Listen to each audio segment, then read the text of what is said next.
तारीख चीख चीख कर गवाही देती है कि ताकत, असलहा और तादाद कभी भी आखिरी फैसला नहीं होती। दुनिया ने वो सल्तनतें भी देखी हैं जिन्हें नाकाबिले शिकस्त कहा जाता था, जिनके नाम से जमीन लरजती थी, मगर जब वो ईमान के सामने आई तो रेजा रेजा हो गईं। ये तारीख की वो 3 सुपर पावर्स हैं जो मुसलमानों के अज़्म और अल्लाह पर यकीन के आगे खाक बन रही। पहली सुपर पावर थी रूम की अजीम सल्तनत।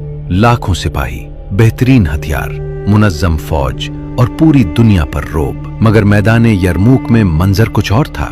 चंद हजार मुसलमान, न तादाद में बरतरी न असलहे की कसरत, सिर्फ एक चीज थी, अल्लाह पर कामिल यकीन। जब मुकाबला हुआ तो दुनिया हैरान रह गई। रूम की वो ताकत जिसे टूटना नामुमकिन समझा जाता था, बिखर गई। यरमूक ने साबित कर दिया कि ईमान के सामने सल्तनतें भी झुक जाती हैं। दूसरी सुपर पावर थी फारिस की सदियों पुरानी सल्तनत। कसरिया का गुरूर, सोने से भरे महलात, बेशुमार लश्कर और अपनी ताकत पर अंधा यकीन। फारिस समझता था कि ये अरब के सादा लोग ज्यादा देर ठहर नहीं सकेंगे, मगर जंग कादसिया में अल्लाह का फैसला कुछ और था। चंद ही बरसों में वो सल्तनत जो सदियों से दुनिया पर राज कर रही थी, मिट्टी में मिल गई। फारिस का गुरूर तारीख का हिस्सा बन गया और हक गालिब आ गया। और अब तीसरी और सबसे बड़ी सुपर पावर, फिरौन, वो शख्स जो कहता था मैं तुम्हारा सबसे बड़ा रब हूं। उसके पास ताकत थी, फौज थी, खजाने थे और सामने बनी इसराइल बेसर सामान खड़े थे। एक तरफ समंदर था और दूसरी तरफ फिरौन का लश्कर। मगर जब अल्लाह का हुक्म आया तो समंदर ने रास्ता बना दिया।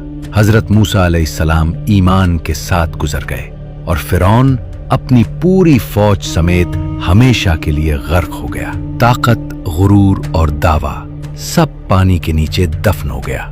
ये तीनों सिर्फ दुश्मन नहीं थे, ये गुरूर की जिंदा तस्वीरें थे। तारीख हमें यही सिखाती है कि जब ताकत अल्लाह के मुकाबिल खड़ी हो जाए तो वो ताकत नहीं रहती, इबरत बन जाती है।